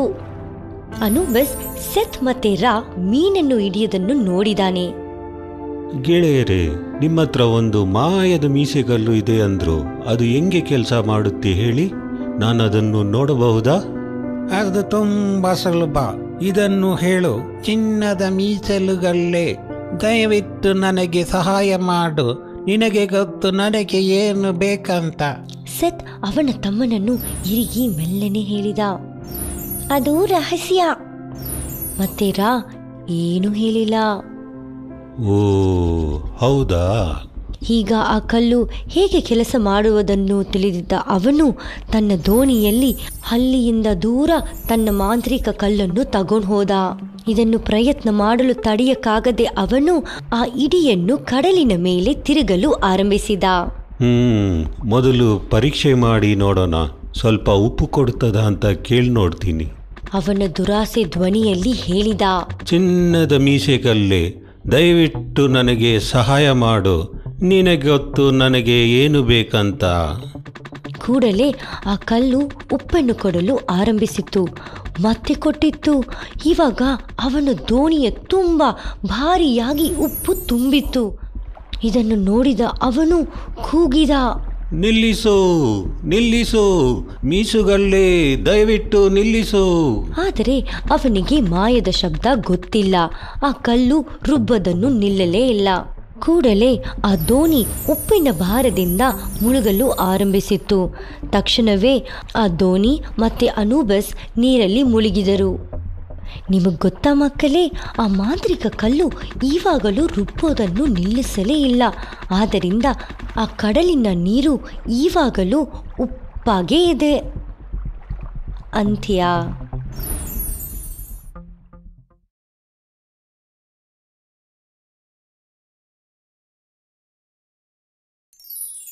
ತಂಬಲಿನ.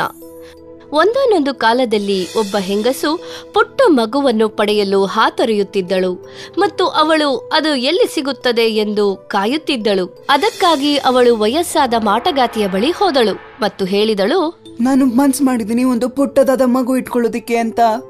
ದಯವಿಟ್ಟು ನೀವು ಇದನ್ನು ನನಗಾಗಿ ಮಾಡಿಕೊಡುವಿರಾ? ಅದಂತೂ ಈಸಿಯಾಗಿ ಮಾಡಬಹುದು. ಇತ್ತಗೋ ಒಂದು ಬಾರ್ಲಿಯ ಕಾಳು, ಇದನ್ನ ನೀನು ಪಾಟಲ್ಲಿ ಹಾಕು, ಮತ್ತೆ ನೀನೇನ್ ನೋಡ್ಬೇಕು ಅದ್ ನಿನಗೆ ಕಾಣಿಸುತ್ತೆ. ಓಹ್, ಥ್ಯಾಂಕ್ ಯು. ಅವಳು ಬಾರ್ಲಿ ಬೀಜಗಳು ಸಿಕ್ಕ ನಂತರ ವೇಗವಾಗಿ ಬಂದು ಮನೆಯಲ್ಲಿ ಅದನ್ನು ಬಿತ್ತಿದಳು ಮತ್ತು ಅವು ಆದಷ್ಟು ಬೇಗ ಬೆಳೆಯತೊಡಗಿದವು. ಅದರಲ್ಲಿ ದೊಡ್ಡ ಹೂವೊಂದು ಬೆಳೆಯಿತು. ಅದರ ಎಲೆಗಳು ಬಹಳ ಬಿಗಿಯಾಗಿದ್ದವು. ಈ ಹೂ ಎಷ್ಟು ಚೆನ್ನಾಗಿದೆ. ಆ ಹೆಂಗಸು ಕೆಂಪು ಮತ್ತು ಹಳದಿಯ ಎಲೆಗಳನ್ನು ಚುಂಬಿಸಿದಳು ಮತ್ತು ಆ ಹೂವನ್ನು ಕೂಡ ಚುಂಬಿಸಿದಳು. ಅದು ದೊಡ್ಡ ಶಬ್ದದೊಂದಿಗೆ ತೆರೆಯಿತು. ಅದರ ಮಧ್ಯದಿಂದ ಒಂದು ಪುಟ್ಟ ಹುಡುಗಿಯು ಉದ್ಭವಿಸಿದಳು. ಅವಳು ತುಂಬಾ ಸುಂದರವಾಗಿದ್ದಳು ಮತ್ತು ಅವಳು ಮಾನವನ ಹೆಬ್ಬೆರಳಿಗಿಂತ ಚಿಕ್ಕವಳಾಗಿದ್ದಳು. ಮತ್ತೆ ಈಗ್ಲಿಂದ ನಾನಿನ್ನ ತಂಬಲಿನ ಅಂತ ಕರೀತೀನಿ. ಮತ್ತು ಆಕ್ರೋಡೋಕಾಯಿಯ ಸಿಪ್ಪೆಯನ್ನು ತೊಟ್ಟಿಲಾಗಿ ಮಾಡಿಕೊಂಡಳು. ಅವಳು ರಾತ್ರಿ ಹೊತ್ತು ಅದರಲ್ಲೇ ಮಲಗುತ್ತಿದ್ದಳು. ಬೆಳಗ್ಗೆ ಎದ್ದ ಕೂಡಲೇ ಹೆಂಗಸು ಒಂದು ತಟ್ಟೆಯಲ್ಲಿ ಹೂವಿನ ದಳಗಳನ್ನು ಹಾಕಿ ಗಿಡದ ಎಲೆಗಳನ್ನು ನೀರಿನ ಮೇಲೆ ತೇಲಿಬಿಟ್ಟು ದೋಣಿಯಂತೆ ಮಾಡುತ್ತಿದ್ದಳು. ತಂಬಲಿನ ಆ ದೋಣಿಯಲ್ಲಿ ಕುಳಿತು ತಿರುಗುತ್ತಿದ್ದಳು, ಹಾಡುತ್ತಿದ್ದಳು ಮತ್ತು ಅವಳ ಧ್ವನಿ ತುಂಬಾ ಮಧುರವಾಗಿತ್ತು. ಕೇಳುವವರಿಗೆ ಬಹಳ ಇಂಪಾಗಿತ್ತು. ಒಂದು ರಾತ್ರಿ ಅವಳು ತೊಟ್ಟಿಲಲ್ಲಿ ಮಲಗಿದ್ದಾಗ ಕರ್ಕಶವಾದ ದೊಡ್ಡ ಶಬ್ದವೊಂದು ಕಿಟಕಿಯ ಮೂಲಕ ತೂರಿ ತಂಬಲಿನ ಮಲಗಿದ್ದ ಗುಲಾಬಿಯ ಎಲೆಯ ಕೆಳಗೆ ಸೇರಿತು ಮತ್ತು ತಂಬಲಿನ ಇದನ್ನು ನೋಡಿ ಗಾಬರಿಗೊಂಡಳು. ಓ, ನನ್ನ ಮಗನಿಗೆ ನಿನ್ನ ಒಳ್ಳೆ ಹೆಂಡತಿ. ಹೀಗೆಂದು ಹೇಳುತ್ತಾ ಆಕ್ರೋಡದ ಬೀಜದ ಮೇಲೆ ಮಲಗಿದ್ದ ತಂಬಲಿನನ್ನು ನೋಡಿ ಜಿಗಿದು ಕಿಟಕಿಯ ಮೂಲಕ ತೋಟಕ್ಕೆ ಕರೆದುಕೊಂಡು ಹೋದಳು ಮತ್ತು ನೆಲಗಪ್ಪೆಯು ಅದನ್ನು ನೋಡಿ, ಇವಳು ನನ್ನ ಮಗನಿಗೆ ಸರಿಯಾದ ಹೆಂಡತಿ ಎಂದಿತು. ಅಷ್ಟೂರಾಗ ಮಾತಾಡ್ಬೇಡ, ನೀನ್ ಒಳ್ಳೆ ಎಬ್ಬಸ್ ಬಿಡ್ತೀಯ. ಅವಳು ಎದ್ ಬಿಡ್ತಾಳೆ. ಅದಕ್ಕಿಂತ ಮುಂಚೆ ನಾವೊಂದು ಒಳ್ಳೆ ಎಲೆ ಮೇಲೆ ಹಾಕ್ಬೇಕು. ಅದು ಆ ಸ್ಟ್ರೀಮ್ಸ್ ಅಲ್ಲಿ ಸಿಗುತ್ತೆ. ಅವಳು ಎಷ್ಟು ಚಿಕ್ಕದಾಗಿದ್ದಾಳಂದ್ರೆ ಆ ಎಲೆ ಮೇಲೆ ಒಂದು ಕರೆ ತರ ಕಾಣಿಸ್ತಾಳಷ್ಟೇ. ಬಹಳ ತರದ ಎಲೆಗಳು ಮತ್ತು ಕಮಲಗಳು ನೀರಿನಲ್ಲಿ ಬೆಳೆದಿದ್ದವು. ಆ ತೊರೆಯ ಪಕ್ಕದಲ್ಲಿ ದೊಡ್ಡ ಎಲೆಯೊಂದಿತ್ತು. ತೊರೆಯ ಪೈಕಿ ಅದೇ ಬಹಳ ದೊಡ್ಡ ಎಲೆಯಾಗಿತ್ತು. ನೆಲಗಪ್ಪೆಯು ತಂಬಲಿನನ್ನು ತಂದು ಅದರ ಮೇಲೆ ಆಕ್ರೋಡದ ಸಿಪ್ಪೆಯನ್ನು ಇಟ್ಟು ಮಲಗಿಸಿತ್ತು ಮತ್ತು ಬಡ ತಂಬಲಿನ ಬೆಳಗ್ಗೆ ಎದ್ದು ನೋಡಿದಾಗ ಆಶ್ಚರ್ಯಚಕಿತಳಾದಳು ಮತ್ತು ಅಳತೊಡಗಿದಳು. ಅವಳಿಗೆ ಬೇರೆ ದಾರಿ ಕಾಣದಾಗಿತ್ತು. ಎಲೆಯಿಂದ ದಡ ಸೇರುವ ಬಗೆ ತಿಳಿಯದೆ ಜೋರಾಗಿ ಅಳತೊಡಗಿದಳು. ತಂಬಲಿನ ಬಹಳವಾಗಿ ಬೇಸರಗೊಂಡಿದ್ದಳು ಮತ್ತು ಆ ತೊರೆಯಲ್ಲಿ ಇದ್ದ ಮೀನುಗಳು ಇದನ್ನು ಕೇಳಿ ಅವಳ ಸುತ್ತಲೂ ಬರತೊಡಗಿದವು. ಈ ಪುಟ್ಟ ಹುಡುಗಿಯನ್ನು ನೋಡಿ ಆಶ್ಚರ್ಯಚಕಿತವಾದವು ಮತ್ತು ಆದಷ್ಟು ಬೇಗ ಅವಳನ್ನು ಹೇಗಾದರೂ ಇಲ್ಲಿಂದ ಪಾರು ಮಾಡಬೇಕೆಂದು ಯೋಚಿಸಿದವು. ಇನ್ನು ಕೆಲವು ಮೀನುಗಳು ಸೇರಿಕೊಂಡು ಆ ಎಲೆಯ ಕಾಂಡದ ಸುತ್ತಲೂ ಅದರ ಹಲ್ಲುಗಳನ್ನು ಕಚ್ಚಿ ಆ ಎಲೆಯನ್ನು ಎಳೆದುಕೊಂಡು ದೂರ, ಬಹಳ ದೂರ, ಆ ನೆಲಗಪ್ಪೆಯು ಎಲೆಯನ್ನು ಇಟ್ಟಿದ್ದ ಜಾಗದಿಂದ ಬಹಳ ದೂರವಾಗಿ ಎಳೆದೊಯ್ಯಿತು. ಎಳೆದೊಯ್ಯುತ್ತಾ ಅವು ಬಹಳ ದೂರ ಎಳೆದೊಯ್ಯಿತು. ಮತ್ತು ಎಲೆಯು ತೇಲಿಕೊಂಡು ಬಂದು ಒಂದು ಕಾಡಿನ ತುದಿಯಲ್ಲಿ ಸೇರಿತು. ತಂಬಲಿನ ಎದ್ದು ನೋಡಿದಾಗ ಅವಳು ಒಂದು ಕಾಡಿನ ಬಳಿ ಗದ್ದೆಯಲ್ಲಿ ಇದ್ದಳು. ಆ ಗದ್ದೆಯು ಬಹಳ ವರ್ಷಗಳಿಂದ ಬಿತ್ತನೆ ಇಲ್ಲದೆ ಇತ್ತು ಮತ್ತು ತಂಬಲಿನ ಬಹಳ ದೊಡ್ಡ ಕಾಡಲ್ಲಿ ಕಳೆದು ಹೋಗಿದ್ದಳು. ಅವಳು ಕಂಗಾಲಾಗಿದ್ದಳು ಮತ್ತು ಆ ಗದ್ದೆಯಲ್ಲಿ ಇದ್ದ ಇಲಿಯ ಗೂಡಿನ ಬಳಿಗೆ ಬಂದಳು. ಒಂದು ಬಾರ್ಲಿ ಕಾಳಿಗಾಗಿ ಹಾತೊರೆಯತೊಡಗಿದಳು. ಇಲಿಯನ್ನು ಬೇಡಿದಳು ಮತ್ತು ಹಸಿವಿನಿಂದ ಕಂಗಾಲಾಗಿದ್ದ ತಂಬಲಿನ ಇಲಿಯನ್ನು ಆಹಾರಕ್ಕಾಗಿ ಬೇಡತೊಡಗಿದಳು. ಓ ಪುಟ್ಟದಾದ ವಸ್ತುವೇ, ನೀನು ನನ್ನ ರೂಮಲ್ಲಿ ಬಂದು ನನ್ನ ಜೊತೆ ಶೇರ್ ಮಾಡ್ಬೇಕು ಅನ್ಸುತ್ತೆ ಊಟನ. ಆದ್ರೆ ನೀನು ನನ್ಗೆ ಸ್ಟೋರೀಸ್ನ ಹೇಳ್ಬೇಕು ಮತ್ತೆ ನನ್ನ ಮೂಡ್ನ ಚೆನ್ನಾಗಿಡ್ಬೇಕು, ಯಾಕಂದ್ರೆ ನನಗದು ತುಂಬಾ ಇಷ್ಟ. ತಂಬಲಿನ ಇಲಿಯು ಹೇಳಿದ ಹಾಗೆ ಕೇಳಿದಳು. ಅವಳು ಒಳ್ಳೆಯ ಸಮಯವನ್ನು ಕಳೆಯತೊಡಗಿದಳು. ಹೀಗೆ ಕೆಲವು ದಿನಗಳು ಮುಂದೂಡಿದವು ಮತ್ತು ಒಂದು ದಿನ ಇಲಿಯು ತಂಬಲಿನ ಬಳಿ ಬಂದಿತು. ಬೇಗ, ನಮ್ಗೊಬ್ರು ವಿಸಿಟರ್ ಇರ್ತಾರೆ. ವಾರಕ್ಕೊಂದಿನ ನನ್ನ ನೇಬರ್ನ ನೋಡಕ್ ಬರ್ತಾರೆ ಮತ್ತೆ ನನ್ಗಿಂತ ಅವರು ಸ್ವಲ್ಪ ಬೆಟರ್. ಅವನನ್ನ ನೀನು ಗಂಡನಾಗಿಸ್ಕೊಂಡ್ರೆ ನಿನ್ಗೆ ಒಳ್ಳೆ ಕೇರ್ ಸಿಗತ್ತೆ. ಆದ್ರೆ ಅವನ್ಗೇನು ಕಾಣಿಸೋದಿಲ್ಲ. ಆದ್ರೆ ನೀನು ಒಳ್ಳೆ ಸ್ಟೋರಿಗಳು ಹೇಳ್ಬೇಕು, ನಿನಗೆ ಗೊತ್ತಿರೋ ಅಂತದ್ದು. ತಂಬಲಿನಾಗೆ ಇಲಿಯ ಸಲಹೆಗಳು ಸ್ವಲ್ಪವೂ ಇಷ್ಟವಾಗಲಿಲ್ಲ ಮತ್ತು ಇಲಿಯು ಹೇಳುತ್ತಿರುವ ನೆರೆಮನೆಯಾತ ಒಂದು ಹೆಗ್ಗಣವಾಗಿತ್ತು ಮತ್ತು ಅದು ಆಗಾಗ ಇಲಿಯ ಮನೆಗೆ ಬರುತ್ತಿತ್ತು. ಹೆಗ್ಗಣವು ಬಹಳ ಶ್ರೀಮಂತವಾಗಿತ್ತು. ಇಲಿಯ ಮನೆಗಿಂತ 20 ಪಟ್ಟು ಅದರ ಮನೆ ದೊಡ್ಡದಾಗಿತ್ತು. ತಂಬಲಿನ ಹೆಗ್ಗಣಕ್ಕಾಗಿ ಹಾಡನ್ನು ಹಾಡಬೇಕಾಗಿತ್ತು ಮತ್ತು ಅದನ್ನು ಕೇಳಿ ಹೆಗ್ಗಣವು ತಂಬಲಿನ ಜೊತೆ ಪ್ರೀತಿಯಲ್ಲಿ ಬಿದ್ದಿತ್ತು. ತಂಬಲಿನಾಳ ಮಧುರ ಧ್ವನಿ ಅದಕ್ಕೆ ಬಹಳ ಇಷ್ಟವಾಗಿತ್ತು ಮತ್ತು ಹೆಗ್ಗಣವು ಒಂದು ಸುರಂಗ ಮಾರ್ಗವನ್ನು ತೋಡಿತು. ಹೆಗ್ಗಣದ ಮನೆಯಿಂದ ಇಲಿಯ ಮನೆವರೆಗೂ ಆ ಸುರಂಗ ಮಾರ್ಗವು ಮುಂದುವರಿಯುತ್ತಿತ್ತು ಮತ್ತು ಅದೇ ಅಂಗಳದಲ್ಲಿ ಒಂದು ಸತ್ತ ಹಕ್ಕಿಯು ಬಿದ್ದಿತ್ತು ಮತ್ತು ಅದು ರೆಕ್ಕೆ ಮತ್ತು ಕೊಕ್ಕಿನಿಂದ ಕೂಡಿತ್ತು. ಇದು ಸತ್ತು ಹೋಗಿತ್ತು ಮತ್ತು ಮಧ್ಯದಲ್ಲಿ ಇದು ಸ್ವಲ್ಪ ಸುಟ್ಟು ಕೂಡ ಹೋಗಿತ್ತು. ಹೆಗ್ಗಣವು ಒಣಗಿದ ಕಡ್ಡಿಗಳನ್ನು ತೆಗೆದುಕೊಂಡು ಬೆಳಕನ್ನು ಮೂಡಿಸಿಕೊಂಡು ಆ ಸುರಂಗ ಮಾರ್ಗದ ಒಳಗೆ ಬೆಳಕನ್ನು ಹಿಡಿದು ಹಾಗೆ ಸಾಗತೊಡಗಿತು. ಹಾಗೆ ಮುಂದೆ ಸಾಗುತ್ತಾ ಅವು ಹಕ್ಕಿ ಸತ್ತಿದ್ದ ಜಾಗಕ್ಕೆ ಬಂದಿತು ಮತ್ತು ಅದರ ಮೂಗಿನ ಸಹಾಯದಿಂದ ಅಲ್ಲಿ ಒಂದು ಚಿಕ್ಕ ತೂತನ್ನು ಮಾಡಿತು. ಅದರ ರೆಕ್ಕೆ ಪುಕ್ಕಗಳ ಮೇಲೆ ತಂಬಲಿನ ಮತ್ತು ಇಲಿಯನ್ನು ಕುಳ್ಳರಿಸಿತು ಮತ್ತು ತಂಬಲಿನ ಇದಕ್ಕಾಗಿ ಬಹಳ ಮರುಗಿದಳು. ಹೆಗ್ಗಣವು ಮಾಡಿದ ತೂತಿನಿಂದ ಸೂರ್ಯನ ಬೆಳಕು ಸುರಂಗದೊಳಗೆ ಬೀಳತೊಡಗಿತು ಮತ್ತು ಹೆಗ್ಗಣವು ಗರ್ವದಿಂದ ಹೀಗೆನ್ನತೊಡಗಿತು. ಹೆಗ್ಗಣವು ಅದರ ಪುಟ್ಟ ಕಾಲುಗಳಿಂದ ಹಕ್ಕಿಯ ದೇಹವನ್ನು ಒದೆಯುತ್ತಾ ಹೀಗೆಂದಿತು. ದೇವ್ರ ದಯಿಂದ ನನ್ನ ಮಕ್ಕಳು ಯಾರು ಪಕ್ಷಿಗಳಲ್ಲ. ಅಬ್ಬ, ಊಟ ಸಿಗದೆ ಎಷ್ಟು ಸರಿ ಚಿವು ಅಂದು ಸತ್ತೋಗ್ತಾವೆ. ತಂಬಲಿನ ದುಃಖ ತಪ್ತಳಾದಳು. ಇಲಿ ಮತ್ತು ಹೆಗ್ಗಣವು ಅದರ ಹಿಂಭಾಗಕ್ಕೆ ತಿರುಗಿದವು. ತಂಬಲಿನ ಕಣ್ಣನ್ನು ಮುಚ್ಚಿದ ಆ ಪಕ್ಷಿಗೆ ಒಂದು ಮುತ್ತನ್ನು ಕೊಟ್ಟಳು. ಅದರ ತಲೆಯನ್ನು ನೀವರಿಸಿದಳು. ಸಮರ್ ಟೈಮಲ್ಲಿ ಅಷ್ಟು ಸ್ವೀಟ್ ಆಗಿ ಆಡಿದ್ದು ಅವನೇ ಅಂತ ಅನ್ಸುತ್ತೆ. ಆದ್ರೆ ಅದು ಎಷ್ಟು ಚೆನ್ನಾಗಿತ್ತು. ಎಷ್ಟು ಒಳ್ಳೆ ಬರ್ಡ್ ಅದು. ಆ ರಾತ್ರಿ ತಂಬಲಿನಾಗೆ ನಿದ್ದೆ ಬರಲಿಲ್ಲ. ಕಣ್ಣನ್ನು ಕೂಡ ಮುಚ್ಚಲಿಲ್ಲ. ಅವಳು ಹಾಸಿಗೆಯಿಂದ ಎದ್ದು ಅವಳ ದೊಡ್ಡದಾದ ಹೊದಿಕೆಯನ್ನು ತೆಗೆದುಕೊಂಡು ಒಣ ಹುಲ್ಲುಗಳ ಮೂಲಕ ಹೊರಟು ಸತ್ತಿದ್ದ ಹಕ್ಕಿಯ ಮೇಲೆ ಹೊದಿಸಿದಳು. ಏಕೆಂದರೆ ಅದು ಈ ತಂಪಾದ ಜಗತ್ತಿನಿಂದ ಬೆಚ್ಚಗಿರಲಿ ಎಂದು ಆಶಿಸಿದಳು. ಗುಡ್ ಬಾಯ್, ತುಂಬಾ ಒಳ್ಳೆ ಬರ್ಡ್. ಮತ್ತೆ ನಿನ್ನ ಸ್ವೀಟ್ ಸಾಂಗ್ಸ್ ಆಗಿ ತುಂಬಾನೇ ಧನ್ಯವಾದ. ಮರಗಳೆಲ್ಲ ಹಸಿರಾಗಿರಬೇಕಾದ್ರೆ ಮತ್ತೆ ಸೂರ್ಯ ನಮ್ಮ ಮೇಲೆ ಅಷ್ಟು ಚೆನ್ನಾಗಿ ಬೆಳಕೊಡಬೇಕಾದ್ರೆ. ಹೀಗೆಂದು ಹೇಳುತ್ತಾ ತಂಬಲಿನ ಹಕ್ಕಿಯ ಎದೆಗೆ ಒರಗಿದಳು.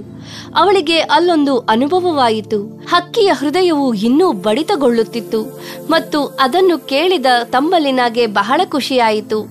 ಅದು ಮಂಜಿನ ತೀವ್ರತೆಯಿಂದ ಶೀತಲಗೊಂಡಿತ್ತು, ಆದರೆ ಬದುಕಿಯೇ ಇತ್ತು. ನೀನು ಜೀವನಕ್ಕೆ ಮರಳಿ ಬಾ. ಧನ್ಯವಾದ ಒಳ್ಳೆ ಮಗುವೆ, ತುಂಬಾನೇ ಚೆನ್ನಾಗಿತ್ತು ಇದು. ಬಾ ನನ್ನ ಮಗುವೆ, ನೀನು ನನ್ನ ಮೇಲೆ ಕುತ್ಕೋ ಮತ್ತೆ ನಾವು ಆರಾಮಾಗಿ ಹಾರಾಡ್ಬೋದು ಆಕಾಶದಲ್ಲಿ. ಈಗ ಕೋಲ್ಡ್ ವಿಂಟರ್ ಬರ್ತಿರೋದ್ರಿಂದ ನಾನು ಆರಾಮಾಗಿ ನಮ್ಮ ಮನೆಗೆ ದೂರ ಹೋಗಬಹುದು. ನೀನ್ ಬರೋದಿಲ್ವಾ ನನ್ನ ಜೊತೆ? ನೀನು ನನ್ನ ಮೇಲೆ ಕುತ್ಕೋಬಹುದು ಆರಾಮಾಗಿ. ಎಸ್, ನಾನು ನಿಮ್ ಜೊತೆ ಬರ್ತೀನಿ. ಹೀಗೆಂದು ಹೇಳುತ್ತಾ ಅವಳು ಹಕ್ಕಿಯ ಹಿಂಭಾಗದಲ್ಲಿ ಕುಳಿತಳು. ಅವು ಹಾರುತ್ತಾ ಕಾಡು ಮೇಡುಗಳನ್ನು ತಿರುಗಿದವು. ಹಾರುತ್ತಾ ಹಾರುತ್ತಾ ಅವು ಹಕ್ಕಿಯ ಮನೆಯನ್ನು ಸೇರಿದವು. ಅಲ್ಲಿ ಸೂರ್ಯನು ದುಪ್ಪಟ್ಟು ಚುರುಕುಗೊಂಡಿದ್ದ ಮತ್ತು ಹಗಲುಗಳು ಬಹಳ ಪ್ರಕಾಶಮಾನವಾಗಿದ್ದವು. ಮತ್ತು ಆಕಾಶವು ಬಹಳ ಎತ್ತರ ಕಾಣುತ್ತಿತ್ತು. ಇದು ನನ್ನ ಮನೆ. ನೀನು ಅದರಲ್ಲಿ ಯಾವ್ದಾದ್ರು ಒಳ್ಳೆ ಹೂವನ್ನ ಆರಿಸಿ ಅದನ್ನ ಬ್ಲೂ ಮಾಡಿದ್ರೆ ಕೆಳಗೆ ನಾನ್ ನಿನ್ನ ಅದ್ರಲ್ಲಿ ಇಡ್ತೀನಿ. ಹಕ್ಕಿಯ ಮನೆಯಿಂದ ಕೆಳಗೆ ಒಂದು ದೊಡ್ಡ ತೋಟವಿತ್ತು. ಅಲ್ಲಿ ಬಿಳಿಯ ಹೂವುಗಳಿದ್ದವು ಮತ್ತು ಹಕ್ಕಿಯು ಹಾರಿ ತಂಬಲಿನಾಳನ್ನು ಎಲೆಯ ಮೇಲೆ ಕುಳ್ಳರಿಸಿತು. ಮತ್ತು ಅವಳು ತುಂಬಾ ಆಶ್ಚರ್ಯಚಕಿತಳಾದಳು, ಏಕೆಂದರೆ ಹೂವಿನ ಮಧ್ಯ ಪುಟ್ಟದಾದ ಮನುಷ್ಯನೊಬ್ಬ ಇದ್ದ. ಅವನು ಬಹಳ ಪ್ರಕಾಶಮಾನವಾದ ರೆಕ್ಕೆಗಳನ್ನು ಹೊಂದಿದ್ದ. ಅವನು ಹೂವುಗಳ ರಾಜನಾಗಿದ್ದ ಮತ್ತು ಅವನು ತಂಬಲಿನಾಳನ್ನು ನೋಡಿ ಬಹಳ ಖುಷಿಪಟ್ಟ ಮತ್ತು ಅವಳ ಹತ್ತಿರ ಬಂದು ಕಣ್ಣಿನಲ್ಲಿ ಕಣ್ಣನ್ನಿಟ್ಟು ನೋಡುತ್ತಾ ಅವನ ಚಿನ್ನದ ಕಿರೀಟವನ್ನು ಅವಳಿಗೆ ತೊಡಿಸಿದ ಮತ್ತು ಹತ್ತಿರ ಬಂದು ಅವಳ ಹೆಸರನ್ನು ಕೇಳಿದ ಮತ್ತು ಹೆಂಡತಿಯಾಗುವಂತೆ ಕೋರಿಕೊಂಡ. ಮತ್ತು ಇದನ್ನು ಕೇಳಿದ ತಂಬಲಿನ ಸಂತೋಷದಿಂದ ಒಪ್ಪಿದಳು ಮತ್ತು ಉತ್ತರಿಸಿದಳು, ಹಾ ಖಂಡಿತ, ನಮ್ಮಮ್ಮನ್ನ ಇಲ್ಲಿ ಕರ್ಕೊಂಬಂದ್ರೆ ಮಾತ್ರ ಮತ್ತೆ ನಾವು 3 ಜನ ಇಲ್ಲಿ ಆರಾಮಾಗಿರೋಣ. ಅವನು ಅದಕ್ಕೆ ಒಪ್ಪಿದನು ಮತ್ತು ತಂಬಲಿನಾಗೆ ಒಂದು ರೆಕ್ಕೆಯನ್ನು ಕೂಡ ನೀಡಿದನು ಮತ್ತು ಇಬ್ಬರು ಸಂತೋಷಗೊಂಡರು. ರೆಕ್ಕೆಯಿಂದ ಹಾರುತ್ತಾ ಅವರ ತಾಯಿಯನ್ನು ಸೇರಲು ಹೊರಟರು. ಓ ತಂಬಲಿನ, ನಾನ್ ಎಷ್ಟು ಖುಷಿಯಾಗಿದ್ದೀನಿ ಗೊತ್ತಾ ನೀನಿಲ್ಲಿ ಬಂದಿರೋದಕ್ಕೆ. ಮುಂದಕ್ಕೆ ಇವರೆಲ್ಲರೂ ಸಂತೋಷದಿಂದ ಬಾಳಿದರು. ಇಲ್ಲಿಗೆ ಮುಕ್ತಾಯ.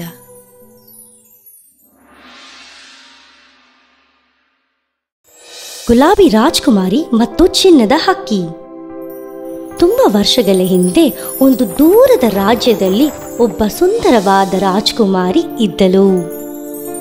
ಅವಳ ದೊಡ್ಡ ಕೆಂಪು ಕೂದಲು ಮತ್ತು ಗುಲಾಬಿಯ ಮೇಲೆ ಇದ್ದ ಪ್ರೀತಿಗಾಗಿ ಅವಳನ್ನು ಗುಲಾಬಿ ರಾಜ್ಕುಮಾರಿ ಅಂತ ಕರೆದರು. ದಿನವೂ ಮುಸ್ಸಂಜೆಯಲ್ಲಿ ರಾಜ್ಕುಮಾರಿ ಮಾಡಿಯ ಮೇಲೆ ಕುಳಿತು ಚಪ್ಪಾಳೆಯನ್ನು ತಟ್ಟಿದಾಗ ಎಲ್ಲಿಂದೋ ಒಂದು ಚಿನ್ನದ ಹಕ್ಕಿ ಹಾರಿ ಬಂದು ಅವಳ ಭುಜೆಯ ಮೇಲೆ ಕುಳಿತಿತ್ತು. ಮತ್ತೆ ಆಶ್ಚರ್ಯವಾಗಿ ಆ ರಾಜ್ಕುಮಾರಿಯ ಕೂದಲು ಕೆಂಪು ಬಣ್ಣದಲ್ಲಿ ಪ್ರಕಾಶವಾಗಿ ಹೊಳೆಯುತ್ತಿತ್ತು. ಆ ಹಕ್ಕಿಯು ಹಾಡಲು ಶುರು ಮಾಡಿದ್ದಾಗ ರಾಜ್ಕುಮಾರಿ ಕೂಡ ಆ ಹಕ್ಕಿಯ ಜೊತೆ ಹಾಡುತ್ತಿದ್ದಳು. ಮತ್ತೆ ಆ ರಾಜ್ಯದಲ್ಲಿ ಎಲ್ಲರೂ ಸಿಹಿ ಕನಸುಗಳಿಂದ ಮುಂಜಾನೆಯವರೆಗೂ ಮಲಗುತ್ತಿದ್ದರು. ಹಲವಾರು ವರ್ಷಕ್ಕೆ ಇದು ಮುಂದುವರಿಯುತ್ತಿತ್ತು. ಹಕ್ಕಿಯು ಮತ್ತೆ ರಾಜ್ಕುಮಾರಿ ಮುಸ್ಸಂಜೆಯಿಂದ ಮುಂಜಾನೆಯವರೆಗೂ ಲಾಲಿಯನ್ನು ಹಾಡುತ್ತಿದ್ದರು. ಆದ್ದರಿಂದ ರಾಜ್ಯದಲ್ಲಿ ಎಲ್ಲರೂ ಸಿಹಿ ಕನಸಿನಿಂದ ಮಲಗುತ್ತಿದ್ದರು. ಒಂದು ದಿವಸ ಒಂದು ಭಯಾನಕ ಘಟನೆ ನಡೆಯಿತು. ಒಬ್ಬ ದುಷ್ಟ ಮಾಟಗಾತಿ ರಾಜ್ಕುಮಾರಿಯ ಬಗ್ಗೆ ತಿಳಿದು ಅವಳಿಗೆ ಶಾಪ ಕೊಟ್ಟಳು. ಪ್ರಕಾಶವಾಗಿ ಹೊಳೆಯುತ್ತಿರುವ ನಿನ್ನ ಕೂದಲು ಈಗಲೇ ಮಂದವಾಗಲಿ. ತಕ್ಷಣವೇ ರಾಜ್ಕುಮಾರಿಯ ಕೂದಲು ತಾರು ಹಾಗೆ ಕಪ್ಪು ಬಣ್ಣದಲ್ಲಿ ತಿರುಗಿತು. ರಾಜ್ಕುಮಾರಿಗೆ ಏನು ನಡೆದಿದೆ ಅಂತ ತಿಳಿದಿಲ್ಲ. ಪ್ರತಿದಿನವಾಗಿ ಮಾಡಿಯ ಮೇಲೆ ಹೋಗಿ ಚಪ್ಪಾಳೆಯನ್ನು ತಟ್ಟಿದಳು. ಈ ಸತಿ ಆ ಹಕ್ಕಿಯು ಬಂದಾಗ ಅವಳ ಕೂದಲು ಕೆಂಪು ಬಣ್ಣದ ಬದಲಾಗಿ ಕಪ್ಪು ಬಣ್ಣದಲ್ಲಿ ಹೊಳೆಯುತ್ತಿತ್ತು. ಹಕ್ಕಿಯು ಹಾಡಲು ಪ್ರಾರಂಭಿಸಿತ್ತು. ಮತ್ತೆ ರಾಜ್ಕುಮಾರಿ ಅವಳ ಲಾಲಿಯನ್ನು ಹಾಡಿದಳು. ರಾಜ್ಯವು ಮಲಗಿದ್ದಾಗ ಈ ಸತಿ ಅವರಿಗೆ ಕೆಟ್ಟ ಕನಸು ಮತ್ತು ದುಃಖ ಕನಸು ಬರುತ್ತಿತ್ತು. ಮಾರನೇ ದಿನ ದುಃಖವಾದ ಆ ರಾಜ್ಕುಮಾರಿ ಹಕ್ಕಿಯತ್ರ ಕೇಳಿದಳು, ಹೇಳು ಚಿನ್ನದ ಹಕ್ಕಿಯೇ, ನನ್ನ ಜನರು ಈಗ ಹೇಗೆ ಮತ್ತೊಮ್ಮೆ ಸಿಹಿ ಕನಸುಗಳು ಕಾಣಬಹುದು? ಕಪ್ಪು ಕೂದಲು ಗುಲಾಬಿಯ ನೀರಿನಲ್ಲಿ. ಆ ಹಕ್ಕಿಯು ಉತ್ತರ ಕೊಟ್ಟಿತ್ತು. ರಾಜ್ಕುಮಾರಿಗೆ ಇದು ವಿಚಿತ್ರವಾಗಿ ಇತ್ತು. ಆದರೂ ಹಂಗೆ ಮಾಡಿದಳು, ಯಾಕಂದರೆ ಅದು ಮಾಯವಾದ ಹಕ್ಕಿ. ಒಂದು ಬೇಸನಲ್ಲಿ ನೀರನ್ನು ಹಿಡಿದು ಅದರಲ್ಲಿ ಗುಲಾಬಿ ದಳೆಗಳನ್ನು ಹಾಕಿ ಅವಳ ಕೂದಲನ್ನು ಅದರೊಳಗೆ ಮುಳುಗಿದಳು. ತಕ್ಷಣವೇ ಕೂದಲು ಕೆಂಪು ಬಣ್ಣಕ್ಕೆ ತಿರುಗಿತು. ಅದೇ ಸಂಜೆ ಆ ಹಕ್ಕಿಯು ಹಾಡುತ್ತಿದ್ದಾಗ ಅವಳ ಕೂದಲು ಕೆಂಪು ಬಣ್ಣಗಳಾಗಿ ಆಕಾಶವನ್ನು ಹೊಳೆಯುತ್ತಿತ್ತು. ರಾಜ್ಕುಮಾರಿ ಲಾಲಿಯನ್ನು ಹಾಡಿದಾಗ ಎಲ್ಲರೂ ಮಲಗಿದ್ದರು. ಮತ್ತೊಮ್ಮೆ ಸಿಹಿ ಕನಸು ಮುಂಜಾನೆಯವರೆಗೂ ಕಾಣುತ್ತಿದ್ದರು. ಆ ದುಷ್ಟ ಮಾಟಗಾತಿ ಅವಳ ಶಾಪ ಮುರಿದರಿಂದ ಕೋಪಗೊಂಡಳು. ಆದ್ದರಿಂದ ಮತ್ತೊಮ್ಮೆ ಶಾಪವನ್ನು ಹಾಕಲು ನಿರ್ದೇಶಿಸಿದಳು. ಪ್ರಕಾಶವಾಗಿ ಹೊಳೆಯುತ್ತಿರುವ ನಿನ್ನ ಕೂದಲು ಈಗಲೇ ಮಂದವಾಗಲಿ. ಮತ್ತೊಮ್ಮೆ ರಾಜ್ಕುಮಾರಿಯ ಕೂದಲು ತಾರಿನಂತೆ ಕಪ್ಪುಗಾಯಿತು. ಈ ಸತಿ ಆ ಮಾಟಗಾತಿ ಅವಳ ಪೂರೈಕೆಯಲ್ಲಿ ಹಾರಿ ಹೋದಳು. ಮತ್ತೆ ರಾಜ್ಯದಲ್ಲಿ ಇರುವ ಇಡೀ ಗುಲಾಬಿಗಳನ್ನು ಕಿತ್ಕೊಂಡು ಹೋದಳು. ಇವಾಗ ಏನ್ ಮಾಡ್ತೀಯ ಅಂತ ನಾನು ನೋಡ್ತೀನಿ. ಕೋಪದಿಂದ ಆ ಮಾಟಗಾತಿ ಹೋದಳು. ಮತ್ತೊಮ್ಮೆ ದುಃಖವಾದ ರಾಜ್ಕುಮಾರಿ ಆ ಹಕ್ಕಿಯತ್ರ ಕೇಳಿದಳು, ಹೇಳು ಚಿನ್ನದ ಹಕ್ಕಿಯೇ, ನನ್ನ ಜನರು ಈಗ ಹೇಗೆ ಮತ್ತೊಮ್ಮೆ ಸಿಹಿ ಕನಸುಗಳು ಕಾಣಬಹುದು? ಕಪ್ಪು ಕೂದಲು ಗುಲಾಬಿಯ ನೀರಿನಲ್ಲಿ. ಆ ಹಕ್ಕಿ ಉತ್ತರ ಕೊಟ್ಟಿತ್ತು. ಆದರೆ ನಾನು ಗುಲಾಬಿ ಎಲ್ಲಿ ಹುಡುಕೋದು? ಕಪ್ಪು ಕೂದಲು ಗುಲಾಬಿಯ ನೀರಿನಲ್ಲಿ ಅಂತ ಹೇಳಿ ಆ ಹಕ್ಕಿ ಹಾರಿ ಹೋಯಿತು. ಆ ರಾಜ್ಕುಮಾರಿಗೆ ಏನು ಮಾಡೋದು ಅಂತ ಗೊತ್ತಿಲ್ಲ. ದುಃಖದಲ್ಲಿ ಅವಳ ಕಣ್ಣಲ್ಲಿ ನೀರು ತುಂಬಿತ್ತು. ಮತ್ತೆ ಒಂದು ಹನಿಯು ಮಾಡಿಯಿಂದ ಕೆಳಗೆ ನೆಲದ ಮೇಲೆ ಬಿತ್ತು. ಅದೇ ಸಮಯದಲ್ಲಿ ಒಂದು ಸುಂದರವಾದ ರಾಜ್ಕುಮಾರ ಅಲ್ಲೇ ಕೆಳಗೆ ನಿಂತಿದ್ದ. ಅವನು ಒಂದು ಡಬ್ಬಿಯನ್ನು ತೆಗೆದು ಅದರೊಳಗೆ ಒಂದು ಕೆಂಪು ಬಣ್ಣದ ಕೂದಲನ್ನು ಆಚೆ ತೆಗೆದಿದ್ದ. ಆ ಕೆಂಪು ಕೂದಲನ್ನು ಆ ಹನಿಯ ಕೆಳಗೆ ಇಟ್ಟು ಬಗ್ಗಿದನು. ತಕ್ಷಣವೇ ಒಂದು ಆಶ್ಚರ್ಯ ನಡೆಯಿತು. ಆ ಕೆಂಪು ಬಣ್ಣದ ಕೂದಲು ಕೆಂಪು ಬಣ್ಣದ ಗುಲಾಬಿಯಾಗಿ ತಿರುಗಿತು. ಆ ರಾಜ್ಕುಮಾರ ಆ ಹೂವನ್ನು ತೆಗೆದು ಆ ರಾಜ್ಕುಮಾರಿ ಹತ್ರ ಹೋದನು. ಗುಲಾಬಿಯನ್ನು ನೋಡಿದ ಆ ರಾಜ್ಕುಮಾರಿ ಕಣ್ಣ ನೀರನ್ನು ಒರೆಸಿ ಆ ಗುಲಾಬಿ ತಳೆಗಳನ್ನು ಬೇಸನಿನ ನೀರಲ್ಲೂ ಹಾಕಲು ಹೋಗಿದ್ದಳು. ಕೂದಲನ್ನು ನೀರಿನಲ್ಲಿ ಹಾಕಿದ ತಕ್ಷಣ ಶಾಪ ಮುರಿಯಿತು. ಎಲ್ಲರೂ ಆಶ್ಚರ್ಯದಿಂದ ನೋಡಿದರು. ಮತ್ತೆ ರಾಜ ರಾಜ್ಕುಮಾರನ ಹತ್ರ ಕೇಳಿದರು, ಯುವಕರೇ, ಎಲ್ಲಿ ಸಿಕ್ತು ನಿನಗೆ ಆ ಕೆಂಪು ಕೂದಲು? ಯುವರಾಣಿ ಮತ್ತು ನಾನು ಮಕ್ಕಳಾಗಿದ್ದಾಗ ನನ್ನ ವಿಶ್ವಾಸವನ್ನು ತೋರಿಸಲು ಅವಳ ತಲೆಯಿಂದ ಒಂದು ಕೂದಲನ್ನು ತಗೊಂಡೆ. ಅವಳು ಅದನ್ನೇ ಮಾಡಿದಳು. ನನ್ನ ತಲೆಯಿಂದ ಒಂದು ಕೂದಲನ್ನು ತೆಗೆದುಕೊಂಡಳು. ಅದು ನಿಜಾನೇ ತಂದೆ? ರಾಜ್ಕುಮಾರಿ ಒಪ್ಪಿಕೊಂಡಳು. ಒಂದು ಚಿಕ್ಕ ಡಬ್ಬಿಯನ್ನು ತಂದು ಅದರೊಳಗೆ ರಾಜ್ಕುಮಾರನ ಕೂದಲನ್ನು ತೆಗೆದು ತೋರಿಸಿದಳು. ಇದನ್ನು ಕೇಳಿದ ಜನರು ಸಂತೋಷಪಟ್ಟರು. ರಾಜ್ಕುಮಾರ ಮತ್ತು ರಾಜ್ಕುಮಾರಿ ಇಬ್ಬರು ಮದುವೆ ಮಾಡಬೇಕಂತ ನಿರ್ದೇಶಿಸಿದರು. ಆ ಕ್ಷಣದಲ್ಲಿ ಆ ರಾಜ್ಕುಮಾರ ಆ ರಾಜ್ಕುಮಾರಿಯನ್ನು ಮದುವೆ ಮಾಡಲು ಕೇಳಿದನು. ಆ ಮಾಟಗಾತಿ ಪಾಠವನ್ನು ಕಲಿದಳು. ಅವಳ ಶಾಪ ಮುರಿದು ಒಂದು ದುಷ್ಟ ಕಾರ್ಯ ಒಂದು ಒಳ್ಳೆಯ ವಿಷಯಕ್ಕೆ ನೀಡಿತು ಅಂತ. ಅವಳ ಕೆಟ್ಟ ಹೃದಯ ಉಬ್ಬಿಕೊಂಡು 1000 ತುಂಡುಗಳಾಗಿ ನೆಲದ ಮೇಲೆ ಬಿತ್ತು. ಆ ರಾಜ್ಕುಮಾರಿಯ ಕಣ್ಣೀರಿಂದ ಬಂದ ಆ ಗುಲಾಬಿ ಹೂಗಳು ರಾಜ್ಯದ ಇಡೀ ಕೋಣೆ ಕೋಣೆಗೂ ಅರಳಿತು. ಮತ್ತೊಮ್ಮೆ ಇಡೀ ರಾಜ್ಯವು ಗುಲಾಬಿ ಹೂಗಳಿಂದ ತುಂಬಿತು. ಆದ್ದರಿಂದ ಗುಲಾಬಿ ಹೂಗಳು ರಾಜ್ಕುಮಾರಿಯ ಕೂದಲು ಹಾಗೆ ಕೆಂಪು ಬಣ್ಣದಲ್ಲಿ ಕಾಣುತ್ತಿದೆ. ದಿನ ರಾತ್ರಿ ರಾಜ್ಕುಮಾರ ಮತ್ತು ರಾಜ್ಕುಮಾರಿ ಇಬ್ಬರು ಆ ಹಕ್ಕಿಯ ಜೊತೆ ಸೇರಿ ಸಿಹಿ ಲಾಲಿಯನ್ನು ರಾಜ್ಯಕ್ಕೆ ಹಾಡುತ್ತಿದ್ದರು. ಇದರಿಂದ ಇಡೀ ರಾಜ್ಯವು ಮುಂಜಾನೆಯವರೆಗೂ ಸಿಹಿ ಕನಸುಗಳಿಂದ ಮಲಗುತ್ತಿದ್ದರು. ಅಂತ್ಯ.